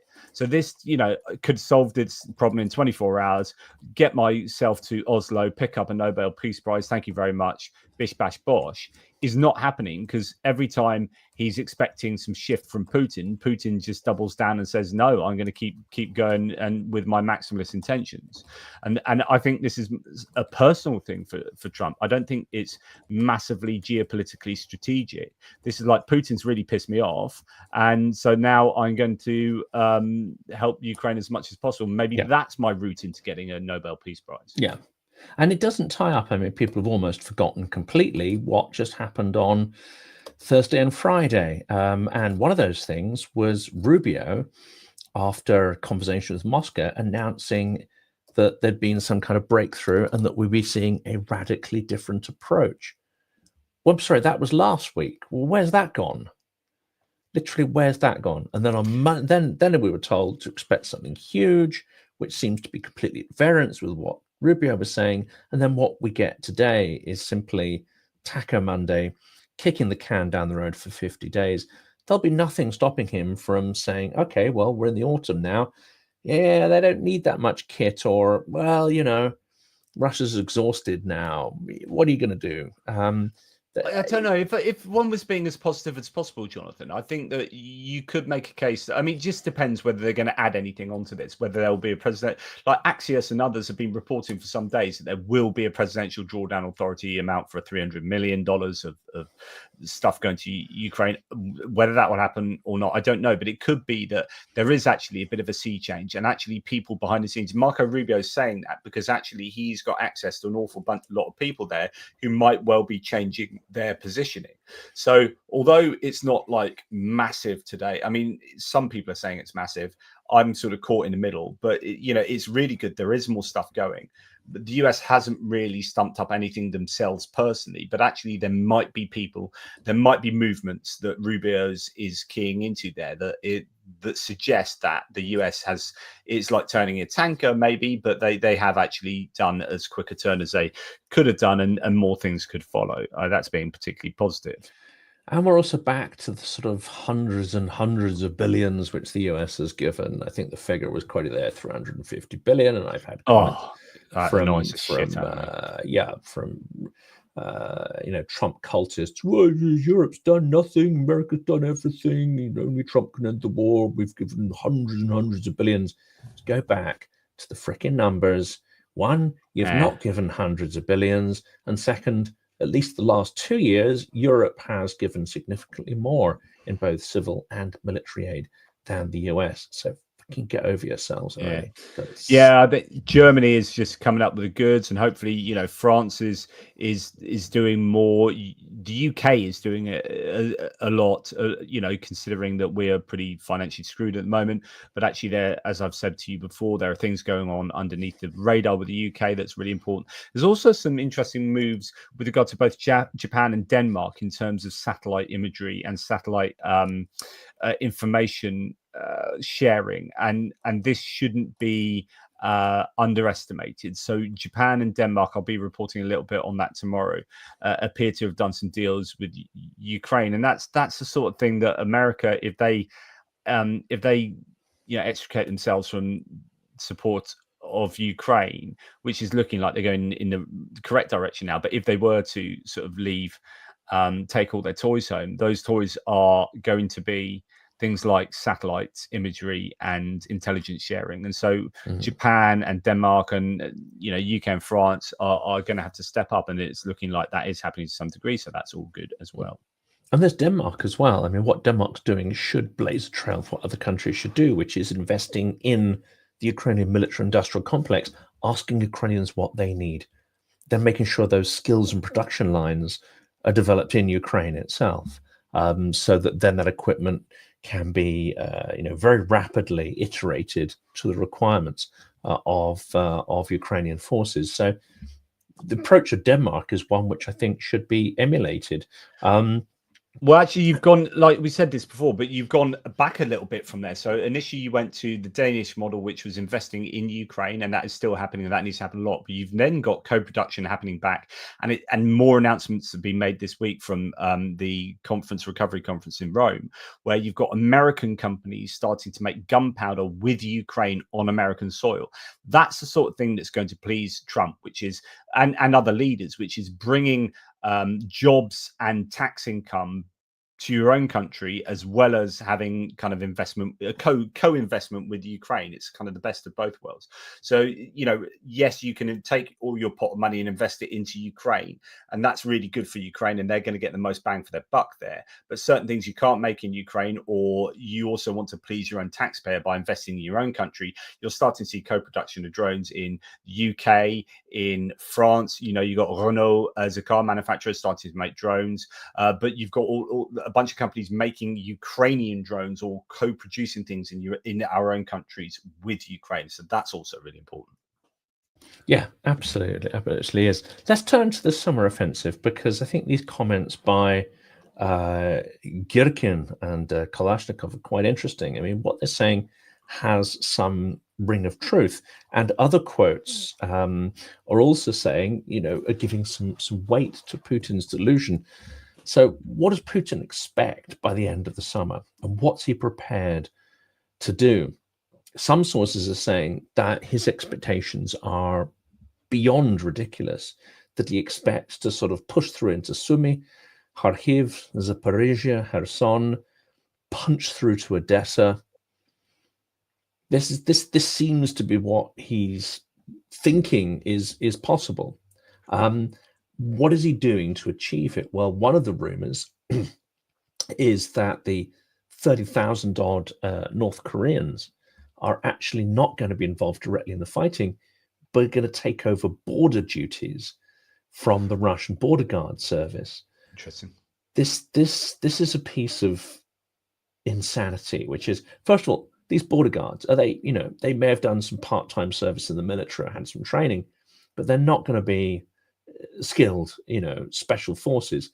And if anyone who's seen, your average border guard, some of them might be fairly portly and out of shape.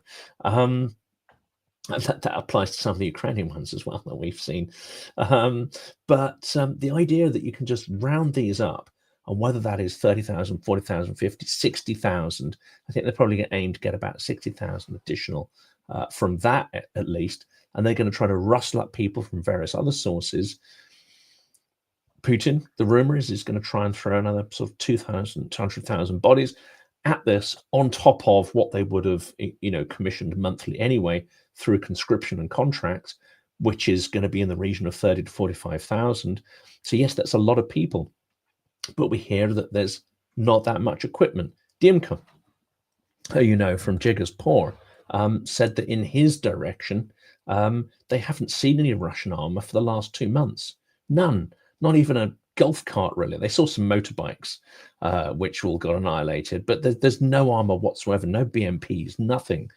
So the idea that they can throw a bunch of poorly trained, ill-equipped bodies with no real armor into a battlefield that has complete transparency, it's now been said, and this was a Russian commentator I heard earlier talking about it, they've been trying to do single man attacks, sending single people through to see if they can sort of poke holes in Ukrainian defenses. You can't even get a single person under cover at night through most areas of the front anymore. The idea that you can just throw a bunch of meat at that and have these huge breakthroughs, and then strategically bring it together to take and control vast swathes of territory, it seems beyond delusional. But this is what Putin seems to be planning, and it seems there's going to be a vast increase in the daily casualty rate, and then at the end of the summer, barely anything to show for it. At least that's what I expect. A couple of things to say. So I think I am worried about the North Koreans. So I think we dismiss them at our peril, or at Ukrainians' peril. 30,000 people is 30,000 people that Ukrainians are going to have to attrit, no matter how poorly trained or equipped they are, whether they are Russians or North Koreans. That is a problem. I think North Koreans have been a game changer in the war. I'm actually quite big on this. So we are hearing at the moment from Budanov that the Russians have some 40% of their ammunition is coming from North Korea, and then you can add self-propelled guns, you can add multiple launch rocket systems, you can add all sorts of other bits of kit, KN-23 ballistic missiles. Now, if the Russians didn't have 40% of their ammunition now, imagine what the situation would be. Like, just imagine that all the ammunition they've got on the front lines, take 40% away. They will be in all sorts of trouble and wouldn't have been able to achieve what they've been able to achieve. Though those 14,000 troops in Kursk were a large part of the reason why the Ukrainians were pushed out of Kursk, and why the Russians were able to attack into Sumy. Not entirely, but partly due to North Koreans. The North Koreans joining in has been an issue, and we should not dismiss that. So I am worried about the North Koreans, but there are another number of issues for the Russians. So Evil Gherkin said this on his Telegram channel within the last 24 hours. He said, as of now, apparently our offensive on Sumy has finally stalled. The fighting is still going on, the same as Yunikivka, the northern outskirts of which our stormtroopers broke into on May the 28th to 29th. So he's saying 2 months almost, and we haven't moved in Yunikivka. Like 2 months of this big summer offensive, and there's been no move. So he carries on. This is even worse, perhaps, than last year's May June offensive in Vovchansk, Kharkiv. Well, it's sad, but expected. And then he says, I don't know. Does the Kremlin understand that the semi-war situation has exhausted itself so much that it's becoming completely impossible even for stagnation, and that we are on the eve of a grand mess? Perhaps yes, but maybe also no. And then he says, again, at what level is this understanding? After all, if literally everyone knows about this, but only one person, lulled by optimistic reports, our national leader, does not guess, what significance does this knowledge have for further strategic planning? So he's basically admitting that that Putin doesn't really know, doesn't have the information as well, just what I was saying earlier. And also admitting that Sumy is a hot mess where they've made no real movement for 2 months. And if this is their big summer offensive, now you could argue they're pushing in Kamyanska area in Zaporizhia, near the Zaporizhia reservoir, but that doesn't seem to be anything massively problematic. They're obviously pushing in Prokrovsk and all these other areas where it's difficult for the Ukrainians. But as far as a huge summer offensive is concerned, I think it's been a bit of a letdown. And Zelenskyy said this yesterday. He said the summer offensive has really underperformed, or whatever he said, to along the lines of Russia have basically failed or been underwhelming in their summer offensive. Yeah, I think the chances of them pushing through are minimal. And the other thing that I didn't think it was really built when you were there, but there are, and The Economist has now reported on this in great detail, huge defensive fortifications being built, a secondary and tertiary line around the sort of 20 to 30 kilometers back from the zero. Third line and zero in some places. I guess it ebbs and flows. It goes with the landscape, depending on what benefits that landscape gives. And this will come with not just sort of fortifications and pillboxes and zigzags and taking the landscape into account. It will also come with the command centers required for intensive drone operations. It will be built so that it's designed that Russians attacking it will be stuck in little salients and pockets where they can be picked off. So the idea that, and I know Ukraine has manpower shortages, absolutely does. I mean, that's why this intensive development of drone warfare has largely happened on the Ukrainian side. It's to make up for the deficiencies in the sort of pipeline of trained infantry coming in.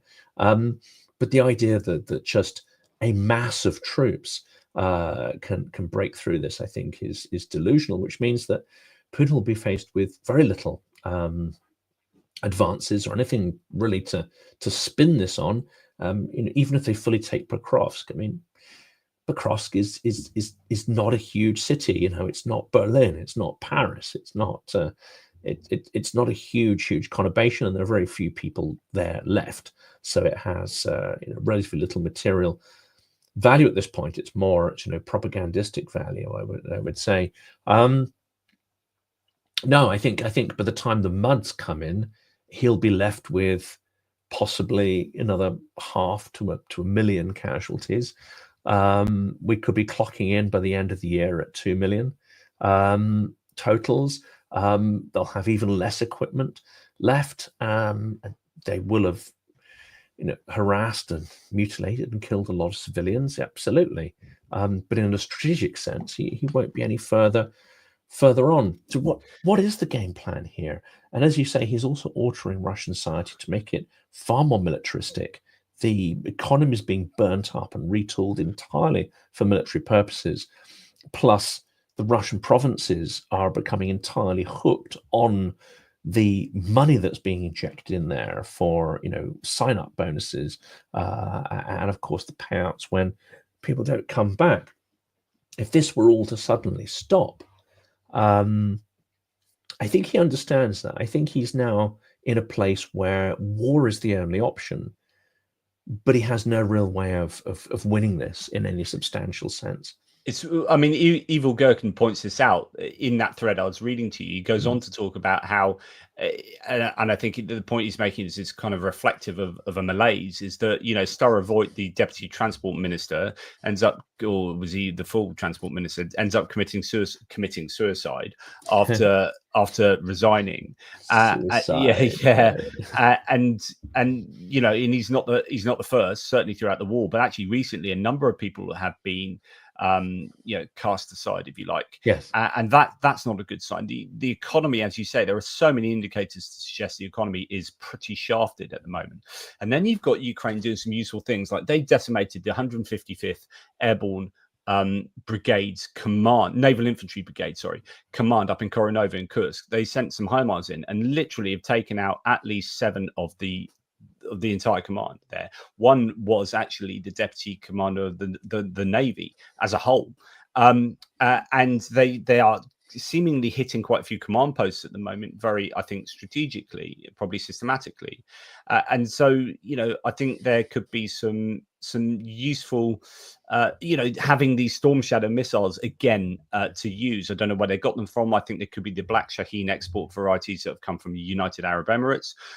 So they are using cruise missiles, I think, and HIMARS to do very pinpoint strikes on command structures. They're using their drones to go after drone operators in a systematic manner as well. And so there are certain things the Ukrainians are doing. Yes, they're having a hard time. Yes, they're losing ground in certain areas, but there are certain things they're doing that I think are pretty effective at the moment. And that's all good news. And the economy thing, I think, is particularly worrying for the Russians.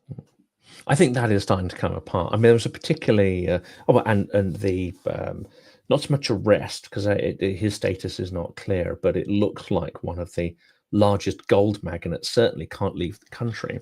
Yes, But it's yeah, likely he was arrested. Yeah, his trying business to is going to apply be to Turkey. impounded. Yeah. Mm. So Yeah, this is yeah. this is going to burn the economy up when even loyalists start losing their status and material resources. Well, I think it's like the desire to want to nationalize some of these entities is hugely indicative itself, isn't it? So you know, they need money. Sovereign wealth fund has been absolutely pasted. Their railway, the loading for the railways at the moment is absolutely in the doldrums, and that's again another indicative thing. You know, if you're not loading stuff on trains in very much a train oriented economic landscape and society, then you're not doing enough business really, and the coal is in all sorts of trouble at the moment as an industry, particularly mining and coal. So yeah, all of these indicators are showing some real trouble for the Russians, and that is good, because I don't think you're going to get any meaningful military success for the Ukrainians. Yeah, you can hit this and do that, but you're not going to push the Russians back in any major way, because the Ukrainians just don't have the forces, they don't have the manpower to do that. So what you need is the Russians to capitulate by their economy imploding first. When the economy implodes and then it's all chaos, then the army then starts sort of dissipating. Well, that's exactly what happened, you know, after the even before the First World War ended. You know, the Russian cohesion in their forces started to come apart, and similar situations where you don't have enough guns and uniforms, and essentially, yes, it just comes to pieces at some point. And then I'm not saying that will end in revolution. I think you had far more, dare I say it, sort of political consciousness in Russia in 1917 than you do now, which is a curious thing to say, but I think it was in some ways Russia was closer to evolving some kind of organic politics at that point in time than it is at this present moment in time. But that's where I think it's going to happen. It's not going to be won, as you say, militarily. That's why it's important that the US comes on board with sanctions, and it's 50 days is far too long, really. But the 18th package of sanctions from the EU is going to be very important. Now, it turns out, I think Slovakia might have come to an agreement. They were vetoing it. It turns out that Malta today is now starting to veto it due to something to do with hydrocarbons transportation, because Malta is quite involved with that. That's really frustrating. But if the EU can get the 18th package over the line, then that will be some pretty stringent restrictions on Russia, and if the US could at least do something sanctiony, that would be very cool, because I think all of that really does mount up. People were kind of underwhelmed by sanctions at the beginning, because they're expecting, like, oh, they put sanctions on, 2 weeks later Russia's collapsed. No, they've got a massive sovereign wealth fund that they can churn through, and they've churned through half of that and some, and these things take time. To 3.5 years of sanctions and being a pariah state is hurting, and they are hurting now. And of course, we could have done more. We could have closed some of those loopholes sooner. And we know that the EU as a whole has paid more out to Russia in this period than it's given in aid to Ukraine. So, but that's going down. So yes, they're paying more out, but actually down, it's going in the right direction. Yes, yeah. These things always take long, and if a war isn't over, they say, in the first 9 months, then it's likely to last much, much longer. There's this kind of pattern that either wars are short or they're incredibly long, and this one certainly is shaping up to be significantly longer, and that's if you don't count the period before 2022. Well, we'll probably have to pick up some of these themes in a sort of future chat, which we'll do. But is there anything you just sort of provide as a teaser to the next discussion? No, I mean, it's quite a dynamic moment at the moment politically, isn't it? And there's all sorts going on, you know, just in terms of European politics, British politics, actually, American politics. I mean, the importance of the Jeffrey Epstein files cannot be overstated. Honestly, like we concern ourselves with what's going on in Ukraine and thinking that's the most important thing for the Americans now. It's what Trump has said today. That won't be on the radar for most Americans. It's about Jeffrey Epstein. And if the Jeffrey Epstein files You could argue that today might have been a bit of a distraction away from what's gone on with the Epstein files, and you got a fracture in the MAGA support for Trump, where you have the loyalists sticking with Trump and then others going, no, we're conspiracy theorists and Epstein file obsessives before we are Trump obsessives. And that's a really interesting fracture. And that could undermine Trump. It could spell, if it's not contained in some way, it could spell real trouble for the November midterm elections next year. I know that's a long way away, but these, this is not good news for Trump. And so you have to understand that he's going to have one eye on the Epstein files situation with how he deals with all these other things, like, for example, helping Ukraine. And I was wondering this earlier today, whether you definitely wouldn't see things like Trump getting on board with helping Ukraine with American money. Because if he starts helping with American money, which he may have been ready to do, there are all sorts of rumors coming up for what he's prepared to do.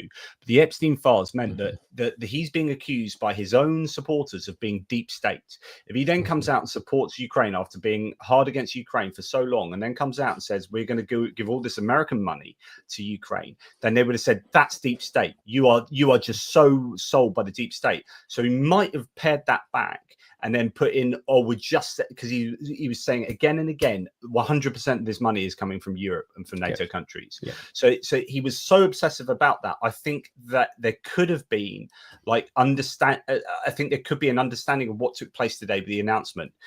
It's better understood in the context of Epstein. I don't know. It's just some speculation. And there's been Iran as well. And Iran was one of the first inklings that actually, not all MAGA are on board with everything that Trump does. There are some points at which they will diverge. And there are some in MAGA who were like, we don't like the Iran thing. That's not what we signed up for. We didn't sign up for more wars. Yeah, number them. Yeah, I think he understands that because he wanted to make sure that was quick. It was decisive. No American lives were lost. No planes were downed, and it was just in, out, and we're done. And the idea of if that stretched on for days, if not weeks, I think there'll be significant numbers of MAGA who would not be on board for that. So I think that's a kind of fair point. There's limitations there. I think it was always going to be transactional. So my first reaction is that, yes, it's transactional, but what else do we expect? At this point, that is an improvement. One, we need to make him understand that Putin won't stop. That finally has sunk in. The other one is that even if it's transactional, sell weapons to Europe, sell weapons to Ukraine, which Europe are going to fund. That at least, we might not necessarily trust the US long-term to have a deep and meaningful long-term relationship as a weapons provider. But at this point in time, give us what you've got and we'll pay for it. That's progress. The third point, which hasn't landed he could have said no, and he could have said no. In fact, he has been saying no because Ukraine has been asking for those Patriot systems. The third one, I think, that we still need to work on, and this again is not just Trump, it's not just MAGA, is working on the idea that Russia is invincible. And that's the one that, I'm going to keep plugging away at. And if that involves, getting historians on to talk about in the historical times that Russia's had its butt kicked over and over and over, I think we just need to work away at that sort of the mythos that's been sort of, pumped into people's heads, including, and this isn't only Trump anymore, this is historians and analysts who know an awful lot about Russia, but still are sort of stuck in this mindset of the inevitable, eternal, invincible Russia, which it's not. Well, look, Jonathan, I've appreciated you allowing me to hijack your live stream, and we've managed to give proper ending to this. Otherwise, your guests would have just got away with highfalutin. They'd have meandered off, after just an hour and 5 minutes. I mean, that's not a disappointing for your audience, and I think your audience are probably thanking their lucky stars that I turned up and turned this into a proper conversation. Or something like that. Do you know either of those two gentlemen there? Have you spoken? I've been on a panel with DW before. I don't know the other chap. Yeah, that's his son. That's his son. Oh, really? Oh, right. Yeah. Phenomenal character, and very, very inspiring person. I would advise you to get them both on your little show there. On my little show. Yeah. Oh, if we weren't in a different county, mate, I'd be right round your house now, banging that door down. I'd be... Yeah. Oh yeah. No, get them both on because their experiences are phenomenal. And Honor has just come back from yet another trip to Donbass.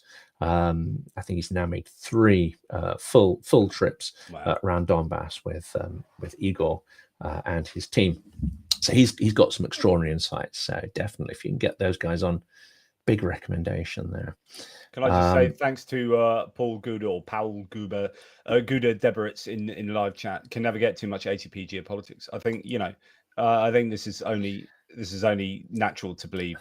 I know it's like sweets and a kid. Kids will believe you can never have too many sweets, but when you're when your ears are bleeding and you're throwing up after listening to too much Pearce, you'll regret it. Oh my God, you can't I'm not like sweets. I'm like oxygen. You can't. Oh no, you can get ill if you have too much oxygen. Oh yeah, no, it is poisonous. Oh, you can combust as well, Mr. Pearce. Yeah, your physics there, but you can combust with too much oxygen. Well, what a way to go though! Combust as a result of having too much ATV geopolitics. I don't mind being responsible for that. Anyway, that is where we're going to end it before it turns into fisticuffs. But it's delightful having you on, and we'll hope to do this again soon. Absolutely, mate. You take care of yourself. And thank you for the audience for being audience. Thank you for sticking with it, despite the appearance of Mr. Pearce at the end. Thank you so much.